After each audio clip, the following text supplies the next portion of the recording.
Good evening. Magandang gabi po sa ating lahat. Sa ngalan po ng ating parish priest na si Father Herbie at ng Formation Ministry sa pamumuno ni Ellen Dionisio at ng FRC, Family Rosary Crusade Ministry sa pamumuno naman ni Kanga Acevedo at ng buong PPC sa pamumuno naman din ng aking sweetie na si Eric. Ako po ay si Rizette. At kayo po ay malugod at ikinagagalak kong tinatanggap at wini-welcome ngayong gabi dito sa ating Fire Talk na pinamagatang Praying with Mary. Ako ay tunay na nasasabik na mapakinggan ang mga ibabahagi sa atin ng ating espesyal na panauhin ngayong gabi. Una, dahil malapit sa aking puso ang ating paksa, ang Santo Rosario ng ating mahal na Birheng Maria. At ikalawa, ang ating butihing tagapagsalita ngayong gabi ay malapit rin sa puso namin ni Eric at tiyak na tayo ay maraming matututunan sa kanyang pagbabahagi. Tunay na napapanahon ang ating topic ngayong gabi, lalong-lalo na at magtatapos na ang October, ang buwang inaalay natin sa Birheng Maria at sa pagdarasal ng Santo Rosaryong siya mismo ang nagturo sa atin. Alam niyo, nung ako'y isang munting bata pa lamang, ang dasal na Hail Mary o Aba Ginoong Maria na siyang paulit-ulit nating binibigkas sa bawat butil ng rosaryo ay itinuro sa akin ng aking pinakamamahal na lola. Sa aking kamusmusan, di ko pa nun tunay na naiintindihan ang dasal na ito. Ang sabi ni lola sa akin, basta't parati ko tong dadasalin dahil lahat ng aking dasal na ipiniaakyat sa ating Panginoon ay tiyak na makararating sa pamamagitan ng dasal na ito. At dahil isang bata, sinunod ko naman ang aking lola. Paulit-ulit ko itong dinasal at di ko namamalayan, unti-unti na pala akong napapalapit sa ating Panginoon sa bawat bigkas ng dasal na ito. Sa bawat Hail Mary kong sinasambit, para pala akong inaakay ng mahal na Birhen patungo sa pagkilala sa kabutihan, awa at pagmamahal ng kanyang pinakamamahal na anak, ang ating Panginoong Jesucristo. At ngayon naman ako ay di na masyadong kabataan. Hindi ko mapalalampas ang isang araw na hindi ko madadasal ang rosaryo. Naging bahagi na ito ng aking araw-araw na buhay. Sa katunayan, tuwing umaga pagkatapos ng 9 a.m. Mass, kami ay nagdarasal ng rosaryo dyan sa likod at marami na rin sumasabay sa amin. Napakaraming beses na rin na dahil sa mataimtim na pagdarasal nito, ang aking mga pinakamahirap na suliranin ay nahahanapan ng karampatang lunas. Ang pinakamalalim na katanungan ay nabibigyan nito ng kasagutan at ang mga kahilingang mataimtim na hinihingi ay talaga namang napagbibigyan.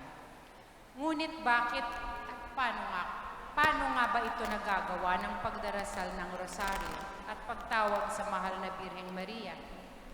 Ito marahil at marami pang iba ang tatalakayin sa atin ng ating pinakahihintay na pangunahing bisita. Kaya't wag na nating pakahabain pa ang aking pagsasalita. Atin ang tawagin ang ating espesyal na bisita. Siya ay kilala marahil nating lahat dahil sa loob ng 6 na taon, siya ay nakapiling natin dito sa ating parokya bilang ating ikatlong kura paroko o parish priest. Siya ang vicar foreign ng ating vikaryado at siya rin ang kasalukuyang parish priest ng ating neighbor parish na Santa Maria de la Strada.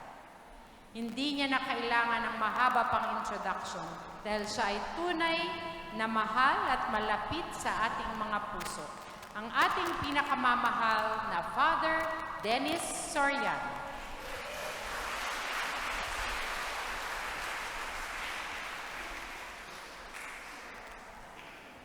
Hello! Ano pong kailangan nyo? Parang mayroon kayong kailangan sa akin. So maraming salamat po sa pagkakataon para magbahagi ng ating pagninilay para mas mapalalim pa ang ating pamimintuho sa mahal na Birheng Maria. Okay? So, simulan po natin sa pambugad na panalangin. I invite everyone to please stand.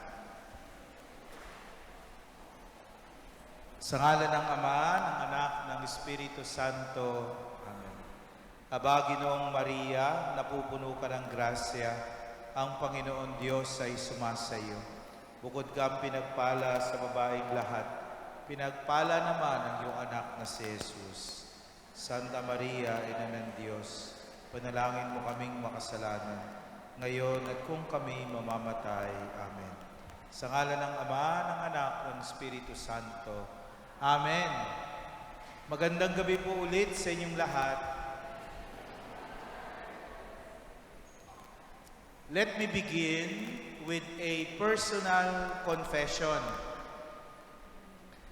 Hindi po ako nagdarasal ng rosaryo araw-araw.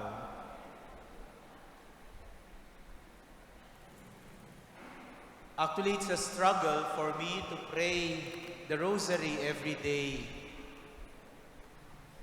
And I remember, during the seminary days, nung nasa seminaryo po ako, araw-araw kaming nagro-rosary.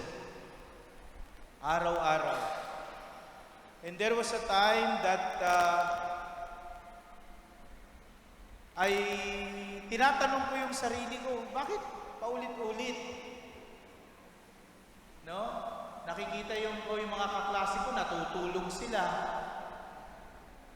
Minsan merong isang humiling, si Nico. Sabi niya, buti nga, kasama ko si Mary, natutulog. At alam naman natin pagka minsan, maganda raw na sleeping pills yan sa gabi. Kung di ka makatulog, magrosaryo ka. Hindi ka pa tapos sa creed. Humihiling na. So, there was a time that I really felt it was mechanical, it was meaningless. So, I wanted to understand. I wanted to know more about it. I was looking for meaning, naghahanap ako ng kahulugan, naghahanap ako ng tulong para sa Holy Rosary. So, I struggled. That is why, ang laking tulong po sa akin nung lumabas yung document ni St. John Paul II na Rosarium Virginis Mariae, the Rosary of the Virgin Mary. So ito po yung document na nag-introduce nung bagong mystery. Ano pong tawag natin doon? Luminous mystery. So it was from St. John Paul II. So this is the document that talks about, pinag-usapan po yung rosary, and then also introduce the luminous mystery. And according to St. John Paul II, the rosary represents a most effective means of fostering among the faithful that commitment to contemplate the Christian mystery.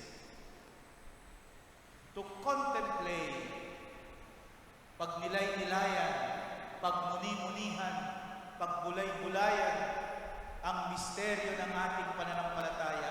Kaya naman, ito yung naging dahilan kung bakit nagdagdag ng bagong set ng mystery, the mystery of light, focusing on the mysteries in the life, in the public life of Jesus.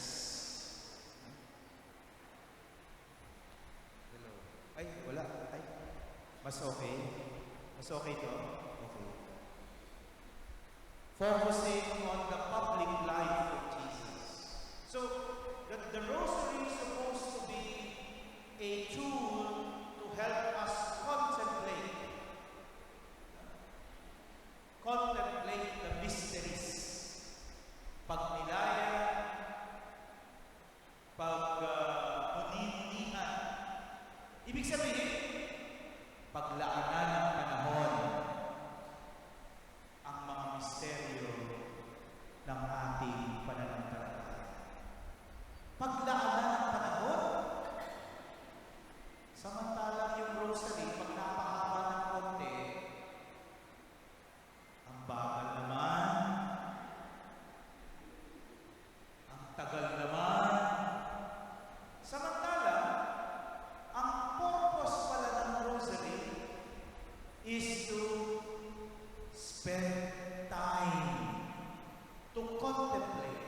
reflect on the mysteries of our faith. Naka-attend na ba kayo ng rosary na isang oras?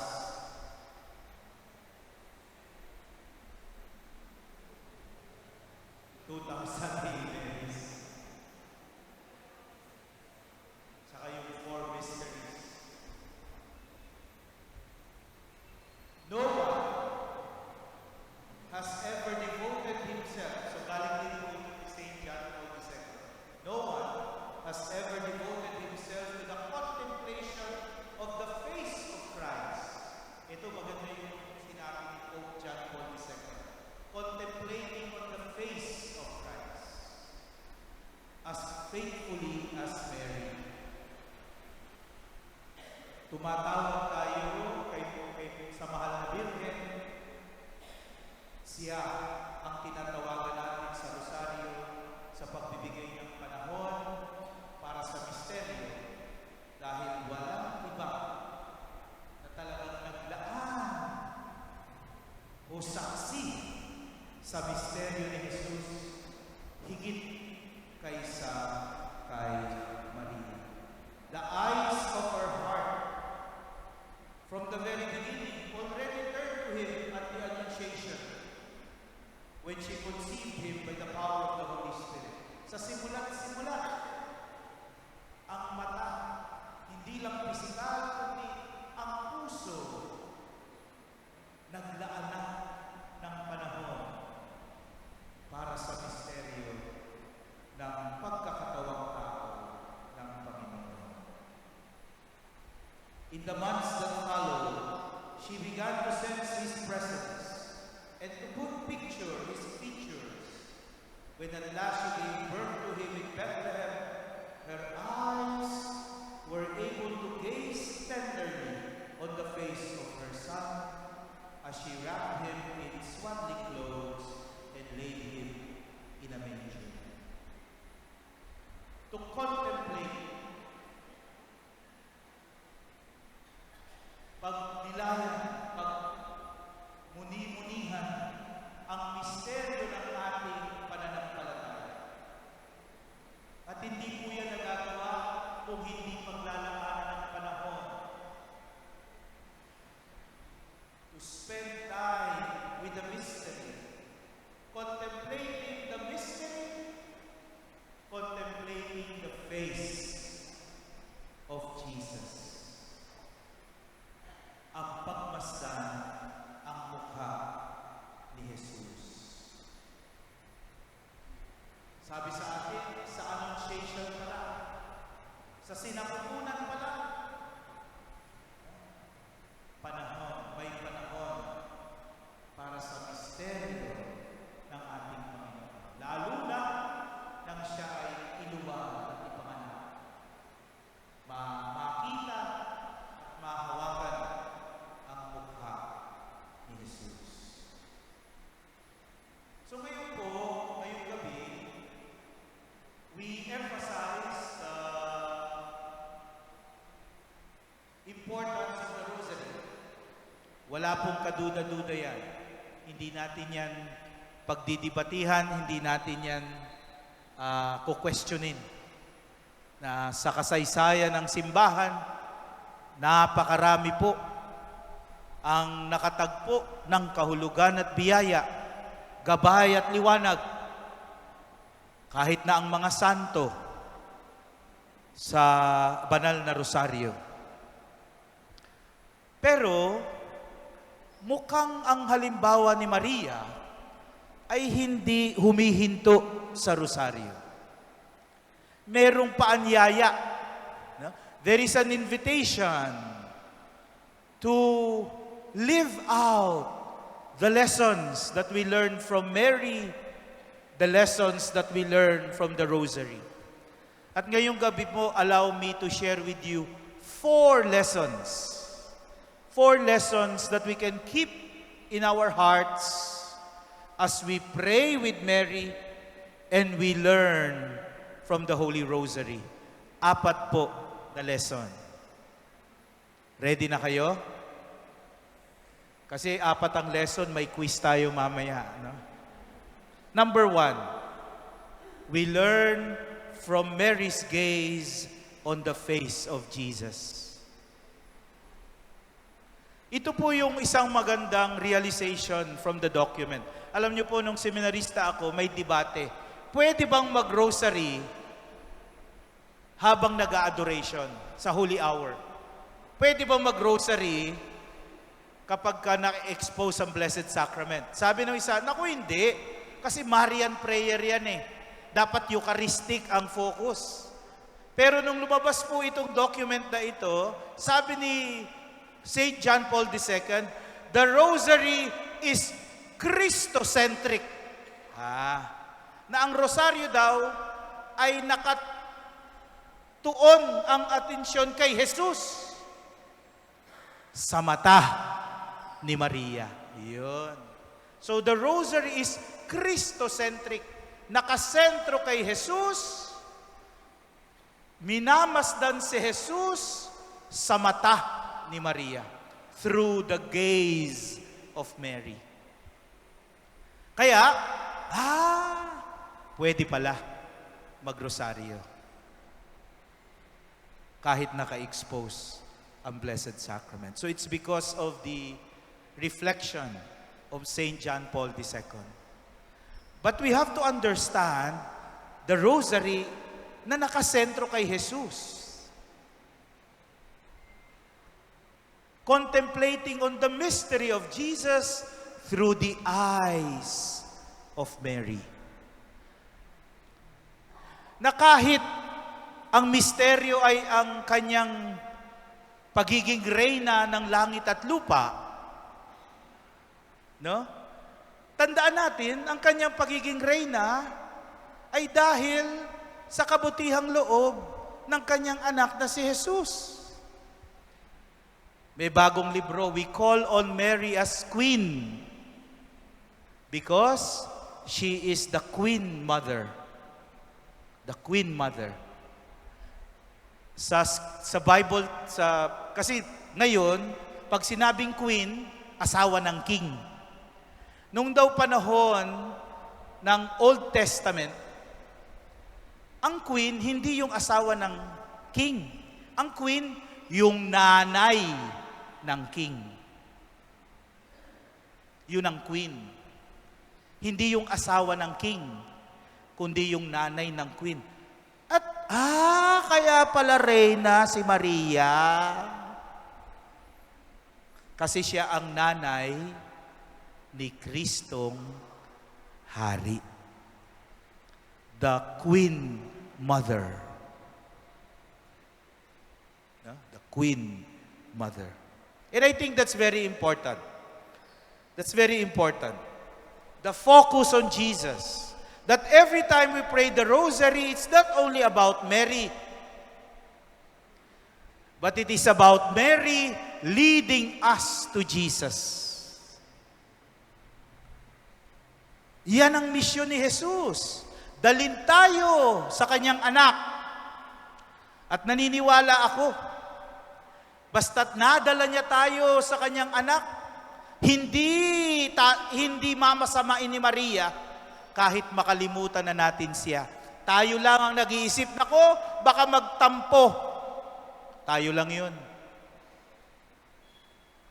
Because Mary celebrates when she is able to lead us to her Son.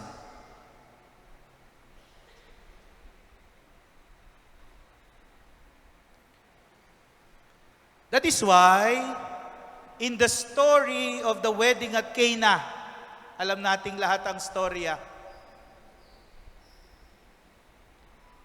tinuro si Jesus, do whatever He tells you. Si Jesus ang gagawa ng paraan, hindi ako. No? Pero nakita ni Maria ang pangangailangan. Mary saw the need.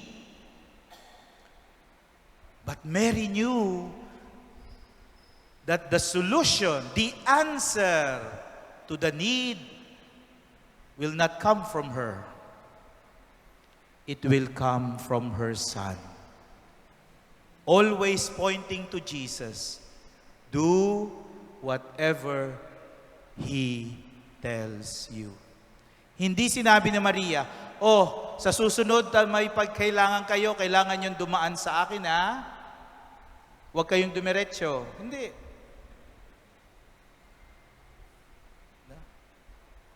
Do whatever He tells you.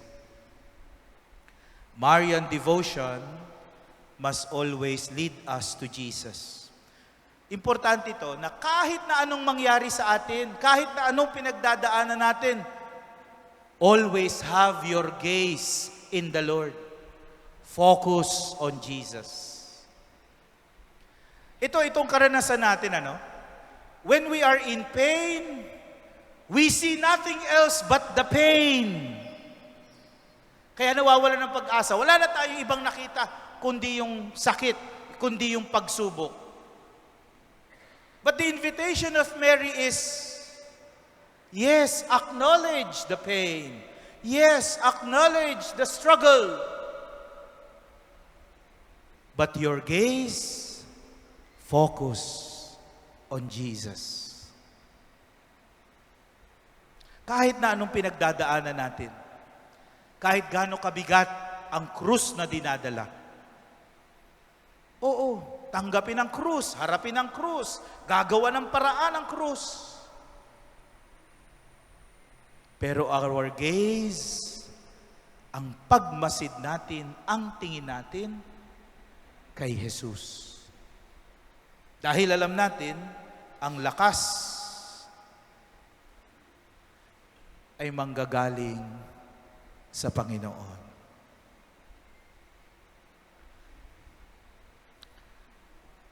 This is my personal preference. That every time I pray the rosary, I want to pray alone. That's my personal preference. Okay? Of course, may mga pagkakataon mas gusto ko na may nagli-lead, sasabay lang ako. Pero madalas, pakiramdam ko, gusto ko ako lang. Alam niyo bakit? Kasi pwede ko akong huminto kung kailan ko gusto huminto. Ibig sabihin, sa misteryong ito, pag medyo tumimbo sa aking puso, pause muna. Mag-contemplate muna, mag-reflect muna. Pag okay na din, ituloy ulit. That I'm able to pause when I feel I need to pause, where I can spend more time on mysteries that may relate to me personally. That's my personal preference. I'm not saying that is better. Hindi ko sinasabi na mas okay yon. Hindi. May kanya-kanya po tayo. And I believe, kailangan natin yung dalawa. Communal rosary, together, but also I think we need personal rosary.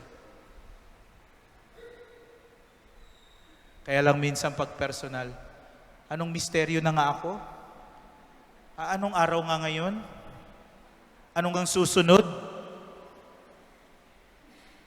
Pagka-communal, walang isip-isip, Hail Mary, full of grace. So I think that's very important. To always focus on Jesus. Pag tayo po ay nagdasal ng rosaryo, tandaan lang po natin, ang gusto ni Mama Mary, ilapit tayo sa kanyang anak. That's the mission of the Blessed Virgin Mary. That has always been the mission and will continue to be the mission until today. Merong podcast si Father James Martin, SJ. Meron siyang kinausap at pinag-usapan nila yung Marian devotion. Ang ganda nung ang ganda nung reflection. Yung attractiveness of Mary, the attractiveness of Mary is because she is always there for us.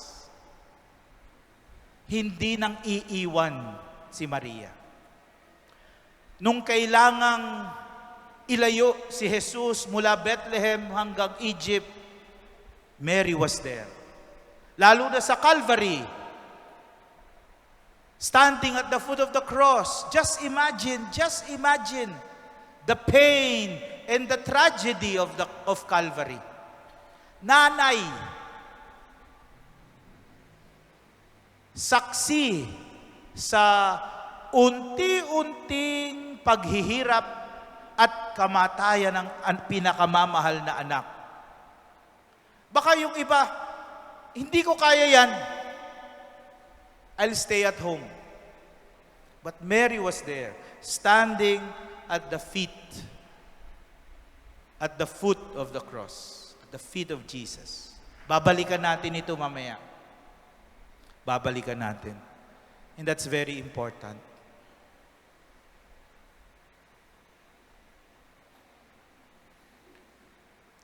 And before the mystery, sa harap ng misteryo ni Jesus, Mary remained humble. No, the disposition of Mary is lowliness. No? Humility, kababaang loob. And this is what we heard from the Magnificat, the thanksgiving song of the Blessed Virgin Mary. He has cast down the mighty from the thrones and has lifted up the lowly. Ang Diyos mismo ang nagbaba sa makapangyarihan at itinaas ang may bababa ang loob.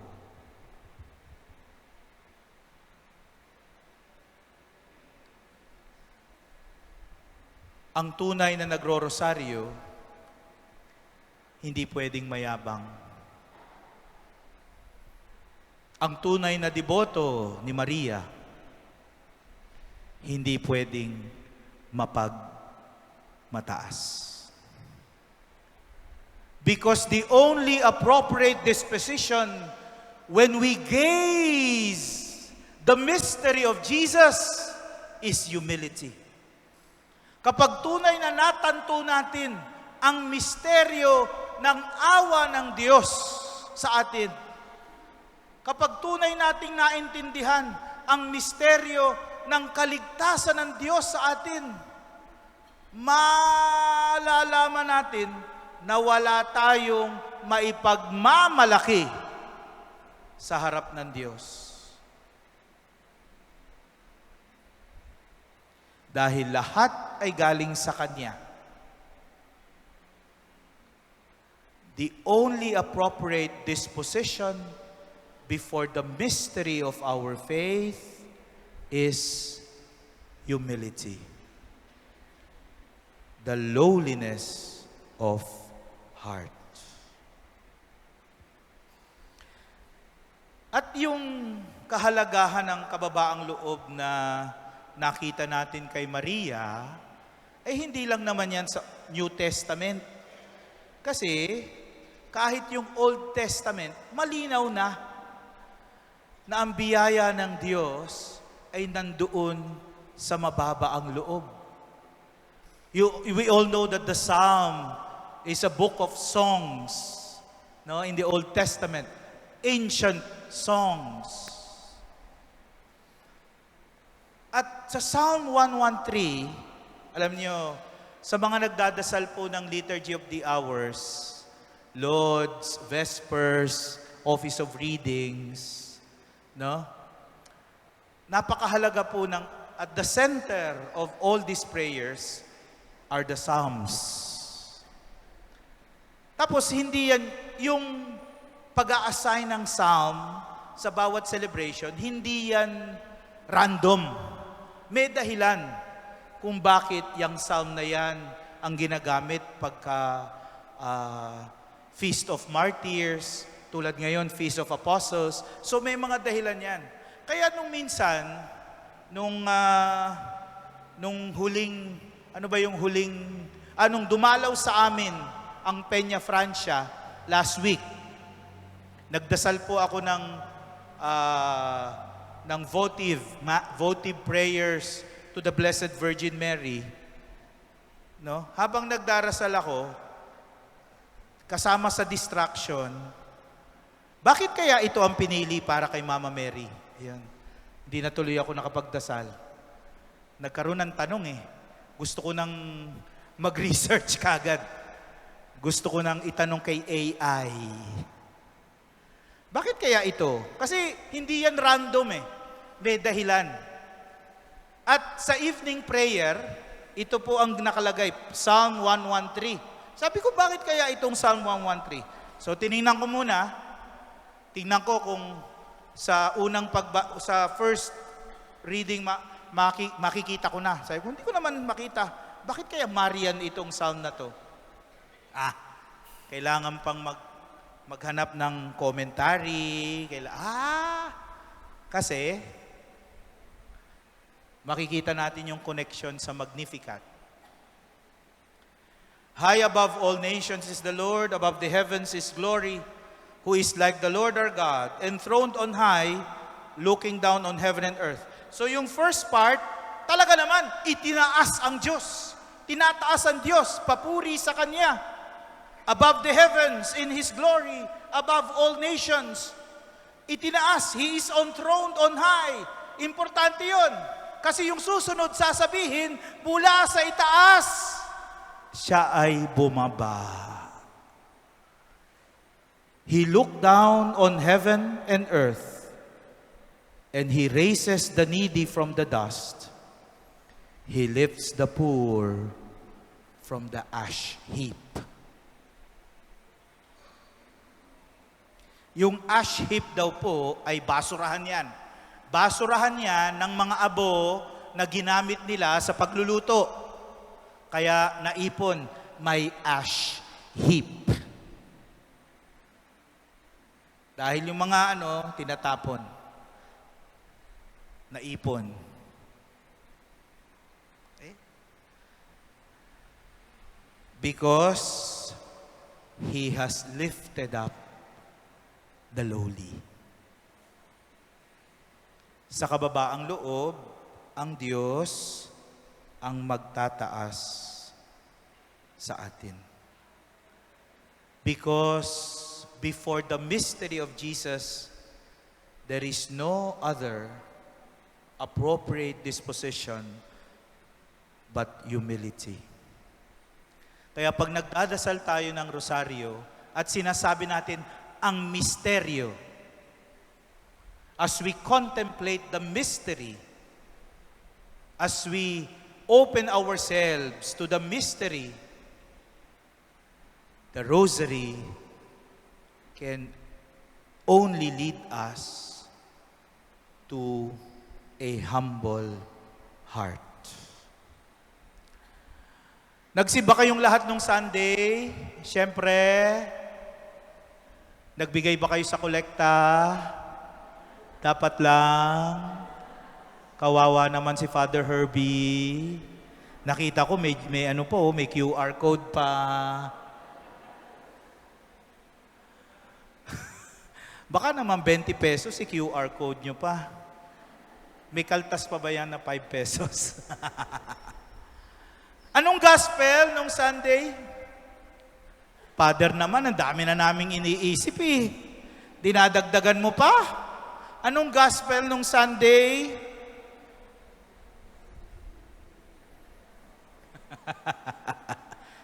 Monday, Tuesday. Naku, 2 araw pa lang eh. Father, May 2 tao. May 2 tao. Nagpunta sa templo. Tama? Sinabi ko na nga eh. So, sino yung 2 tao? Yung isa, si Father Herbie. Yung isa, si Father Dennis. Kayo na lang mamili kung sino yung pariseyo, tsaka yung makasalanan, yung tax collector. Anyway, so isang pariseyo, isang tax collector. Ano sabi ng pariseyo? Ehem. Buti na lang, hindi ako katulad nito. Yabang. Sabihin na natin totoo yung sinabi niya. Sabihin na natin na nag-aayuno siya, nagbibigay siya ng stewardship niya. Sabihin na natin totoo na mabuti siyang tao, wala siyang inaapi, wala siyang inaagrabyado. Sabihin na natin totoo. Pero yung sabihin, buti na lang, hindi ako katulad ng iba. Yabang, no?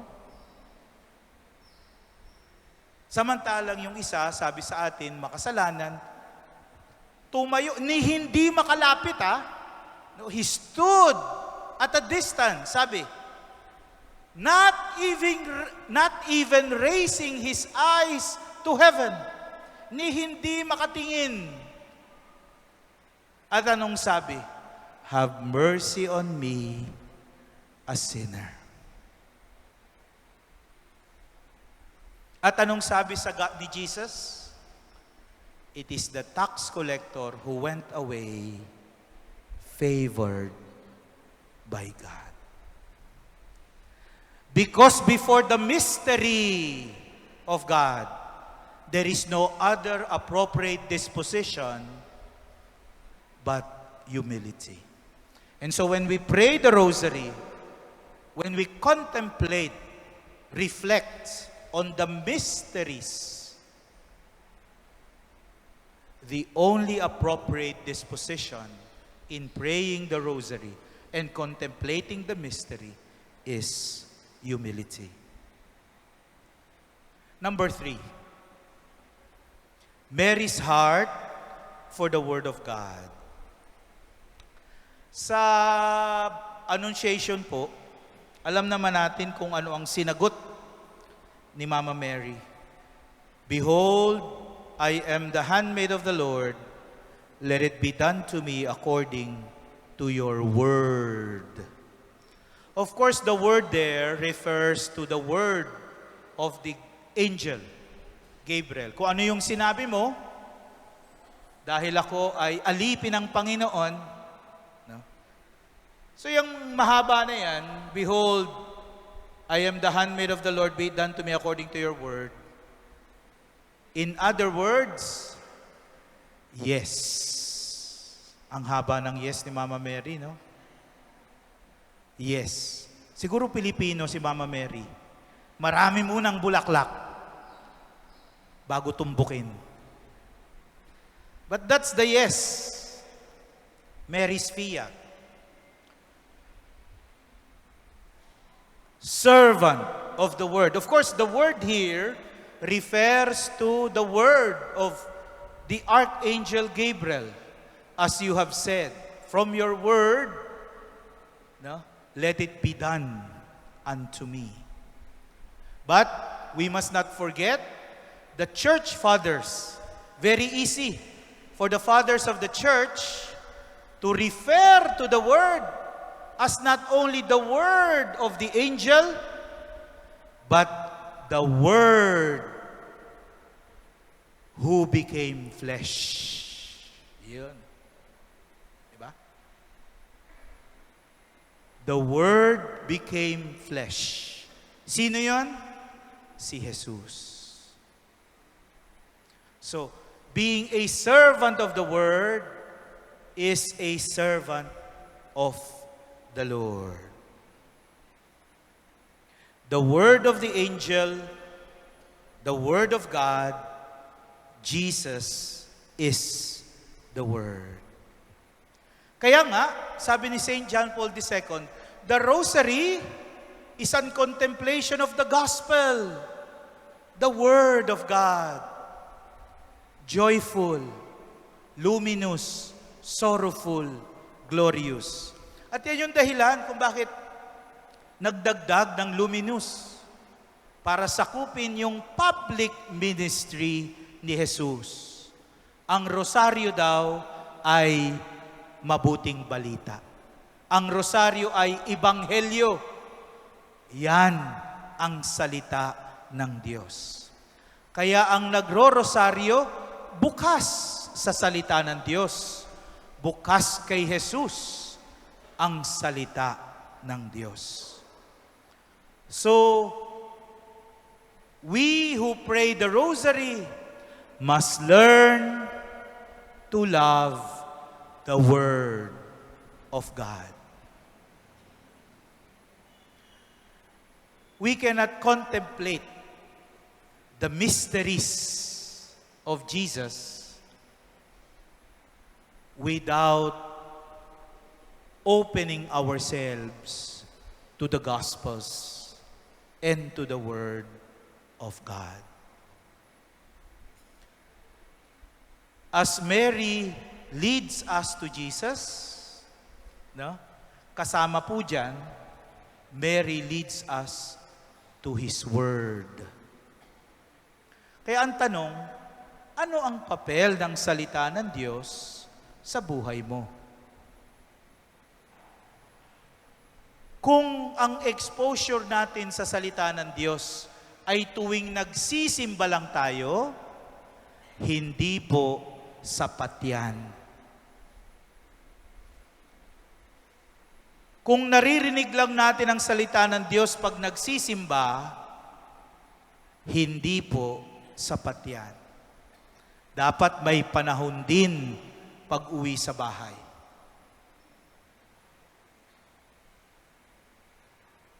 Father, ang hirap intindihin. Magtanong. Laanan ng panahon. Ang magandang practice po, basahin ang readings bago magsimba at basahin ulit pagkatapos magsimba. At magkaroon ng sariling pagninilay para pag narinig yung pagninilay ni Father Herbie, ay, parehas kami. Ay, magkaiba kami. Ay, hindi ko nakita yung sinabi niya. Ay, mas maganda yung sa akin. But whatever it is,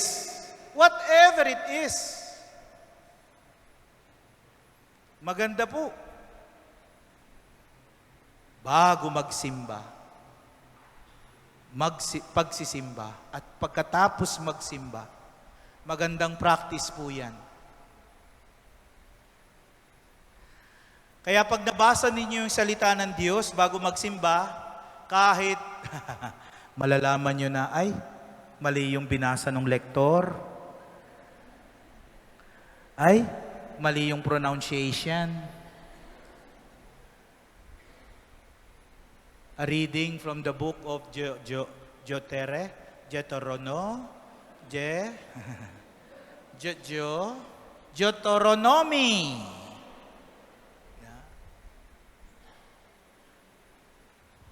Malabo yung mata ng lektor.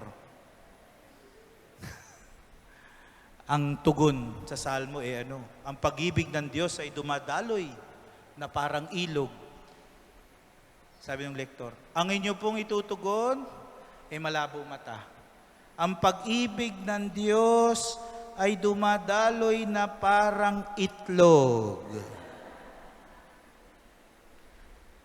Pakiulit po, wala nang sumagot, tumatawa na lahat. Diyos ko, 25 years na yung joke na yun. Seminarista pa ako. Love for the Word. Pray with the Word. Pag hindi nyo alam kung ano sasabihin, naranasan nyo na ba yun? Nararanasan ko yun yung magdadasal ako, pero hindi ko alam kung ano sasabihin. Pray with the Word. Start your prayer by reading the Word. And let the Word guide you. Importante ito. Ang salita ng Diyos ay makapangyarihan, ipaliwanag o hindi. The Word is powerful because it is the Word of God. Maganda man ang homily o hindi, the Word is powerful. Ang problema sa maraming nagsisimba, Father, ang pangit ng misa. Bakit? Ang pangit ng homily. Everything is about the homily, of course. Salamat pag maganda ang homily. Paano yung salita? Yung salita ay makapangyarihan kahit hindi ipaliwanag. Kahit pangit ang paliwanag. Do not let a bad homily rob you of the power of the Word of God. Pag pangit na homily, wala nang power yung salita ng Diyos. Patuloy ko kayo nito eh. Nakarelate kayo, no? No. Pag hindi magaling yung pare, tatawag sa office. Sino yung pare na yun? Parehas na parehas kayo dun sa kabila. Buti na lang, magaling si Father Herbie. Buti na lang, mas magaling ako. Sorry, Father, nasa akin yung mic eh. Oh. Diba? Pero, do not let, wag niyong hayaan, na yung hindi magandang homily, ay nakawin sa inyo yung makapangyarihang salita. Dahil ang salita ng Diyos makapangyarihan, ipaliwanag man o hindi. The Word is powerful. Please remember that. The Word is powerful. And the power of the homily does not come from the priest. The power of the homily comes from the Word. Comes from the Word. Kaya pag nagsimba kayo, at nakita nyo kung sinong pare, at hindi nyo gusto, at nagsimba pa rin kayo, doble ang biyaya. Kasi nagsimba ka na, nagsakripisyo ka pa.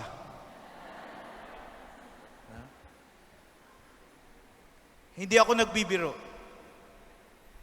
Kasi pag nagsimba ka, kahit hindi mo gusto yung pare, hindi mo sinunod yung gusto mo.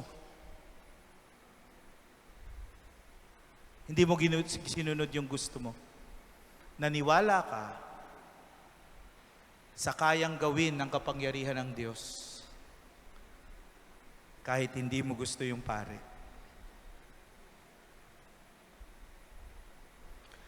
Of course, we all look, kahit naman kami, pag nagre-retreat kami, siyempre gusto namin yung mahusay. No? Pero hindi naman palaging mahusay. Hindi naman palaging okay. Hindi ibig sabihin, wala nang biyaya, wala nang kapangyarihan. Because the Word is powerful in itself. Kaya yung rosary, kahit mysteries lang yan, dahil galing sa gospel, the Word is truly powerful. And lastly,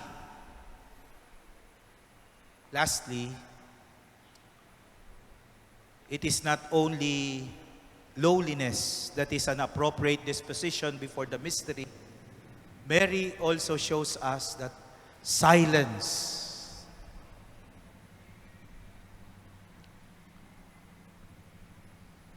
is also an appropriate disposition before the mystery. Kaya sana meron tayong mga pagrorosaryo na may kasamang pananahimik. That's why also oftentimes I prefer that I do it personally so that there can be pauses during the prayer and there is silence. Ano sabi ni Saint Augustine? God speaks in the silence of the heart. At may magandang halimbawa si Mama Mary tungkol sa pananahimik o kapangyarihan ng katahimikan. At ito nga yung sa karanasan ni Mama Mary, no? Losing Jesus at the temple and finding Him. Hindi nila maintindihan bakit. Bakit ka nandyan? Ba't di ka nagsabi? No? At ang paliwanag ng ating Panginoon, no? Why were you looking for me? Did you not know that I must be in my Father's house? Hindi yan naintindihan ng kanyang mga magulang. So he went down with them and came to Nazareth and was obedient to them, and his mother kept all these things in her heart. They did not understand, but still they went with him and kept all in her heart. In other translation, sabi sa atin, she pondered all these things in her heart.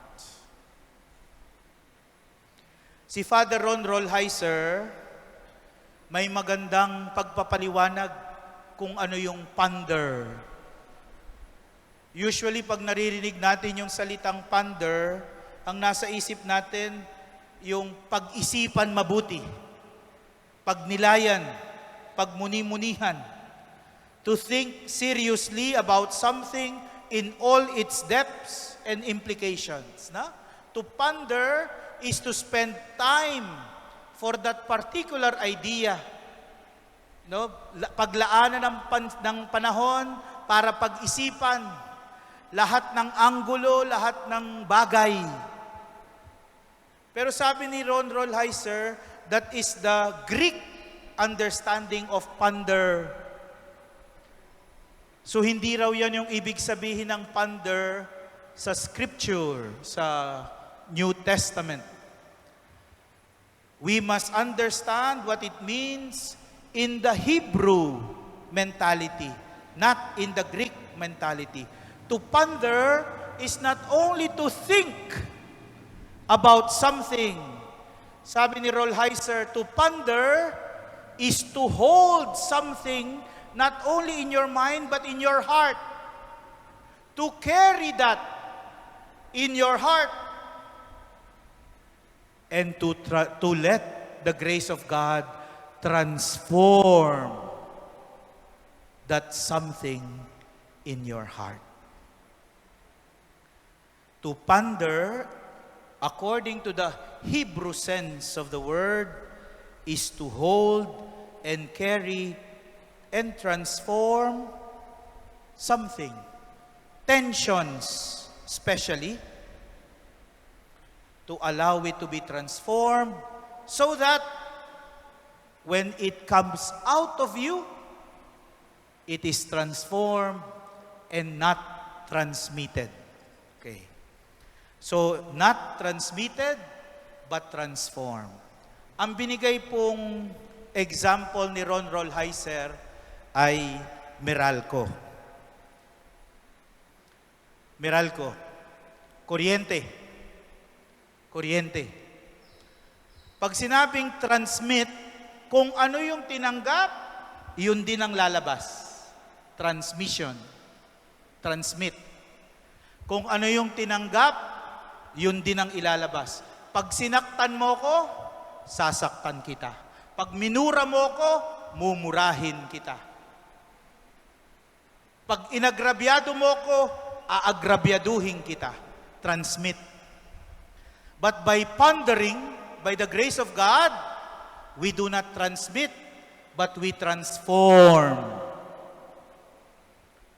Pag sinaktan mo ko, I will hold it, I will carry it, and let the grace of God transform it para pag lumabas sa akin, hindi pananakit.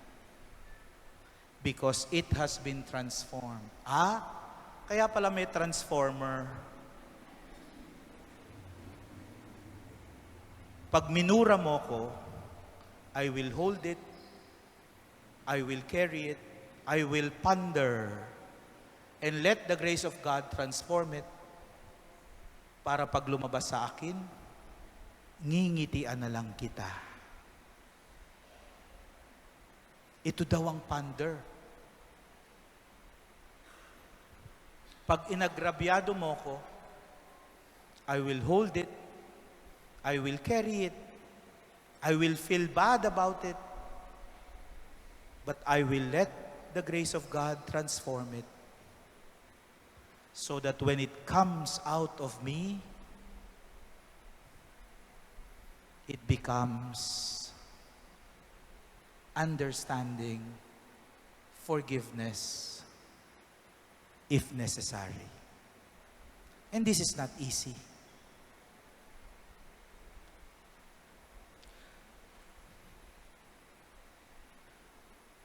And this is what Mary is doing, standing at the foot of the cross. Pondering, carrying the cross,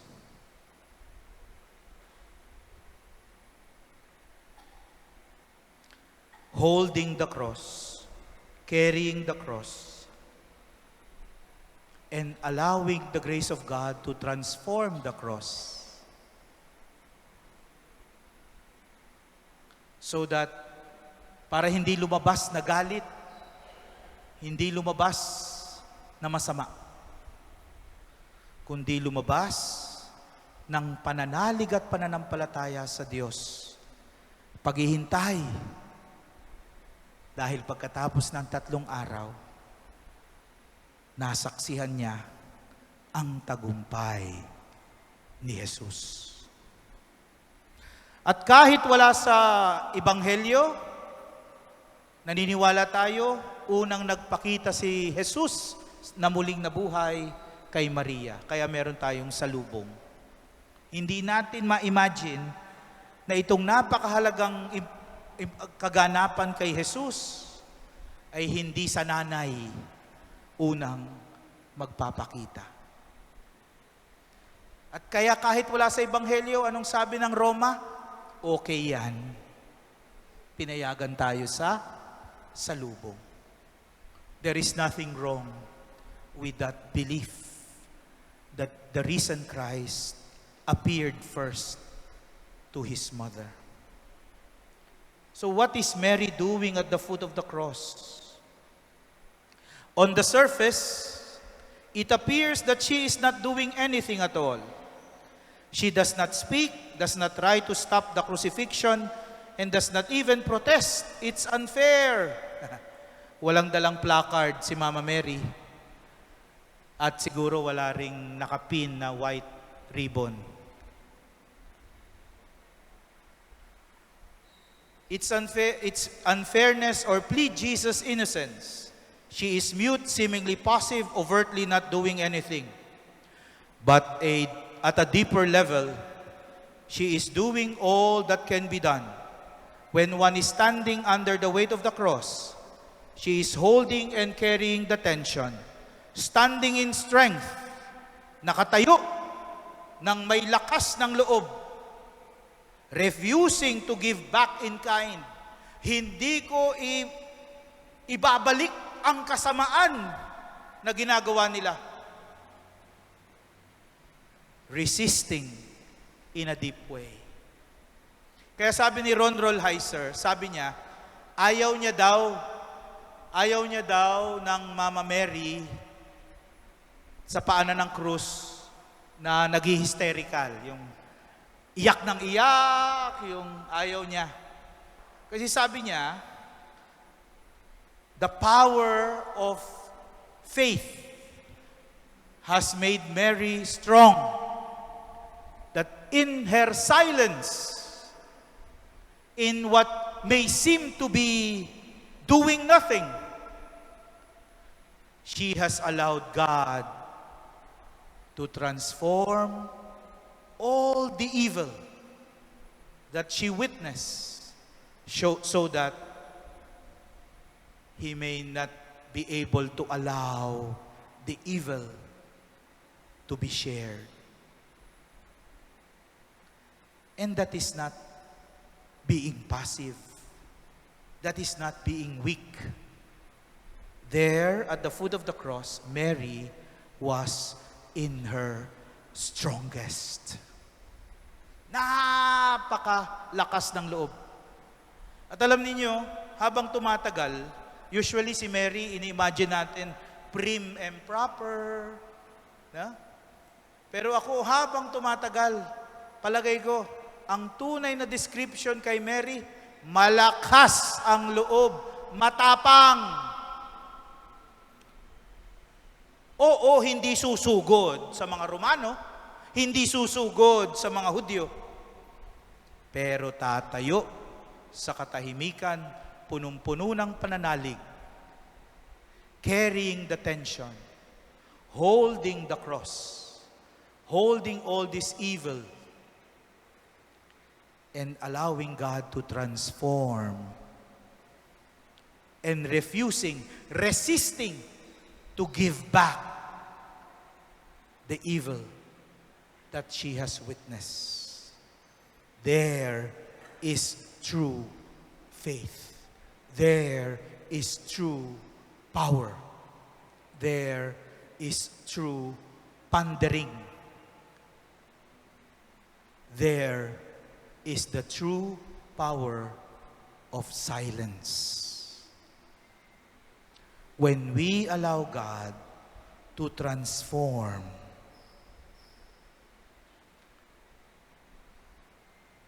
so that with God, we end the cycle of sin and evil.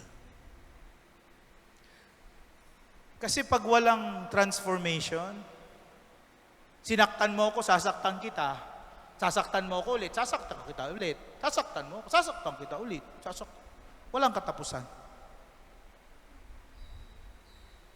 Pero pagka mayroong nag-ponder, to hold the tension, to carry the tension, to resist in a deeper way, and refuse to give back the pain and suffering, and allow God to transform,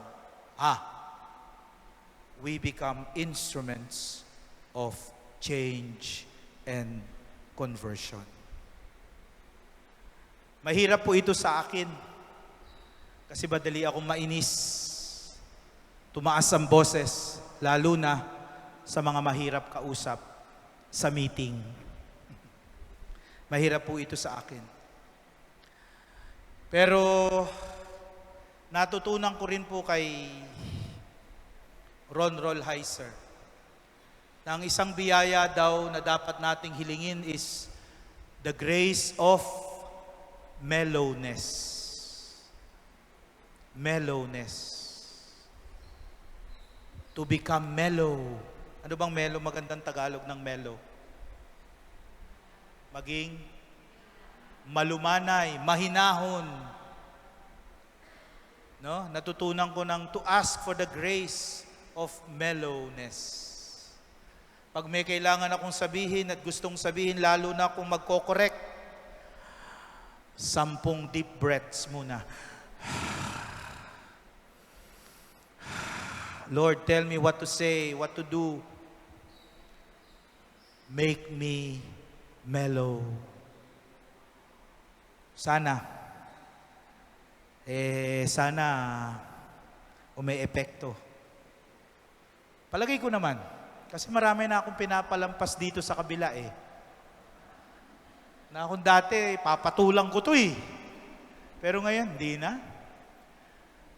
Sayang ang mental health ko. Mellowness. Hindi naman natin ikamamatay yan. Hindi naman natin ika-impyerno yan. Okay lang yan. Mellowness. Siguro wish nyo, ngayon ako maging parish priest nyo, no? Iba. Pagkatapos ng mga may nakatikim. Anyway, Pero may nakatikim na rin. May nakatikim na rin minsan. Nag-sorry naman ako. Nag-sorry din siya. Okay na kami. Anyway. Kaya importante po, no? Silence.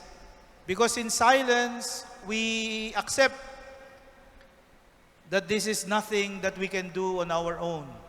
Punta tayo sa paborito ko. Si Thomas Merton. Hindi, okay lang.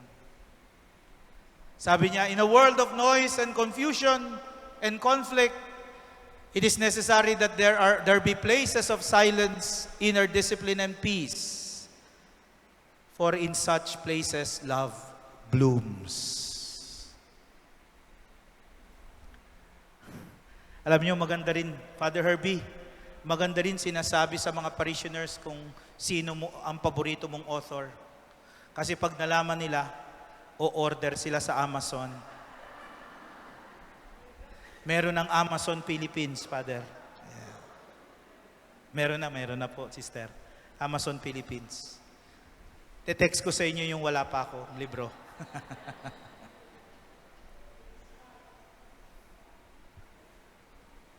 Keeping quiet, being silent, allowing God to transform the conflict that we hold and carry in our hearts so that we do not give back the pain and the suffering, so that we become instruments of change and conversion.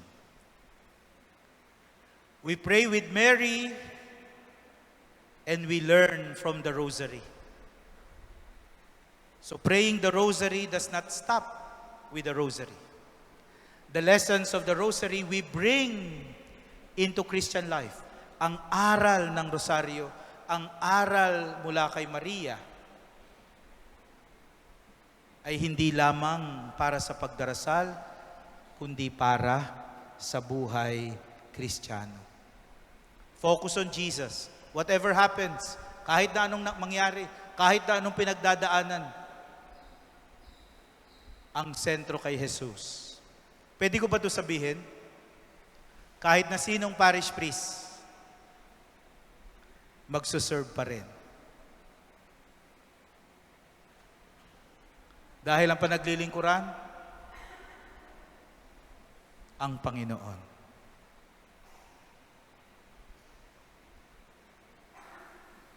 Focus on Jesus. Be humble. Ask the Lord for a lowly heart.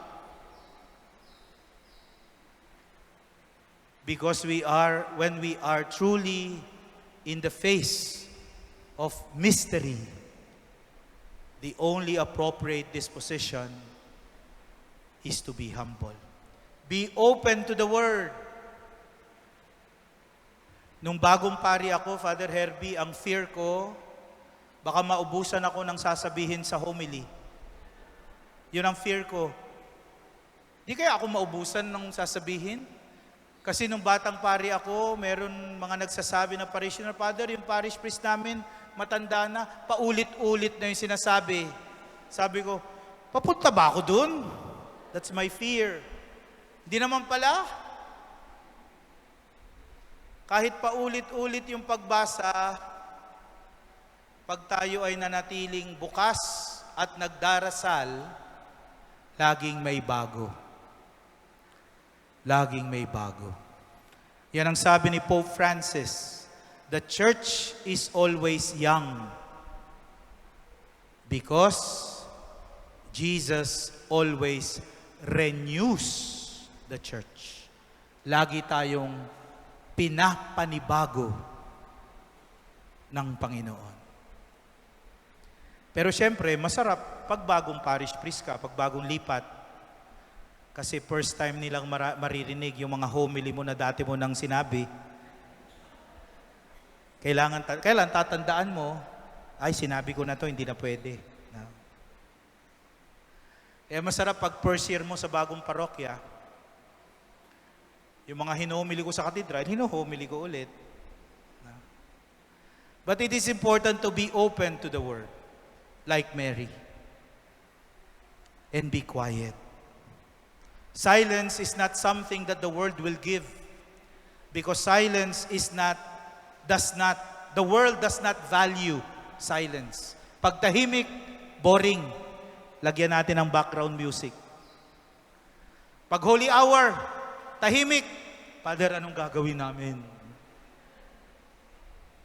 Wala bang instrumental music dyan? Naniniwala po ako pagka minsan kahit yung instrumental music, distraction. Lalo na pag alam natin yung kanta, hindi ka na nagdadasal, kumakanta ka na dun sa kanta. Pag silence, di na natin alam kung anong gagawin. Pag misa, tas walang nagbell, mga tao, tinitingnan kung tulog yung sakristan. Ba't walang nagbell? Parang hindi magiging katawan ni Kristo yung tinapay pag walang bell. Holy Spirit, bumaba ka na, time na. Silence. Kaya yung sa maskit ko, walang bell. Pag nagmimisa ako sa labas, like that, well, Father, wala kang bell? Kailangan ba? Maganda rin walang bell. Paminsan-minsan. Be quiet. Kaya mga kabataan, laging may nakapasak sa tenga.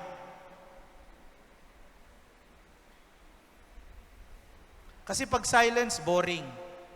Pag quiet, we have to do something about it. But silence is allowing God to transform what we carry, what we hold in our hearts, so that we become instruments of change and conversion. Like Mary, we focus on Jesus. We humble ourselves. We open ourselves to the Word. And we keep quiet. Amen? Glory to the Father, and to the Son, and to the Holy Spirit, as it was in the beginning. In the name of the Father, the Son, the Holy Spirit. Maraming salamat po. Thank you very much.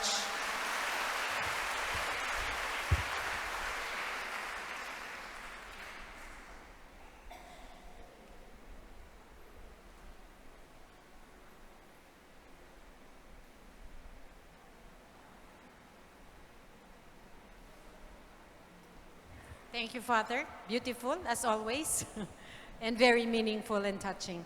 May we now call on Ellen Jonicio, the head of our Formation Ministry, to present a token to Father Dennis.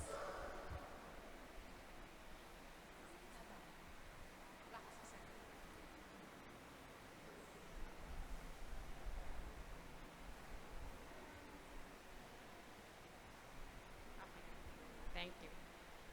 Now we'd like to call on Father Herbie for his closing remarks.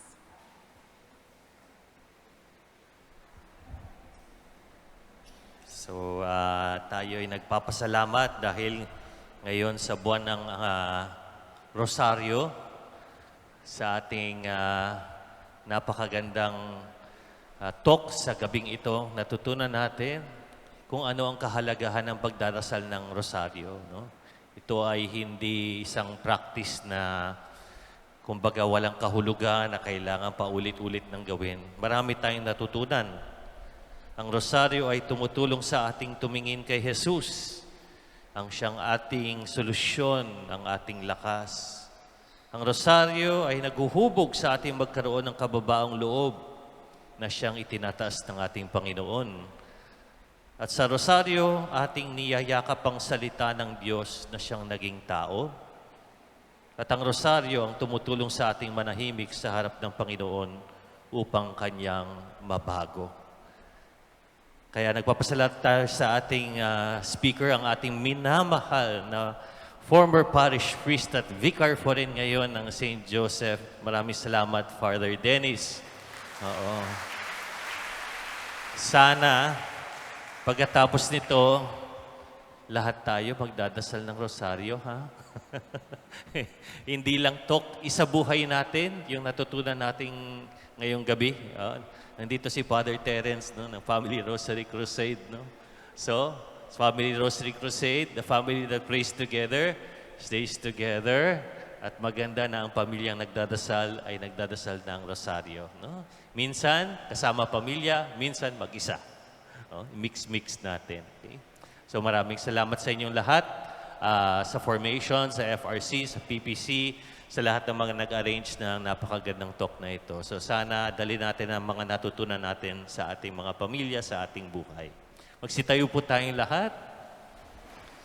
Sa ngalan ng Ama at ng Anak at ng Espiritu Santo. Amen. Ina ng Pentecostes, aming mahal na Reyna, kami po ay nagpapasalamat para sa biyaya ng inyong presensya, ehemplo at gabay sa amin. Tulungan niyo po kaming ilapit ang aming puso sa iyong anak na si Jesus. At naway sa pamamagitan ng iyong ehemplo, laling lumalim ang aming pananampalataya at masundan ang siyang Panginoon na nagbibigay kulay at ilaw sa kadiliman ng aming buhay. Ang lahat ng aming ginagawa, ang lahat ng aming iniisip, dinadasal, inialay namin sa iyo. Sumainyo ang Panginoon. Pagpalain kayo lahat ng makapangyarihang Diyos, Ama, Anak at Espiritu Santo. Amen! Maraming salamat po sa inyo lahat. Have a safe trip home.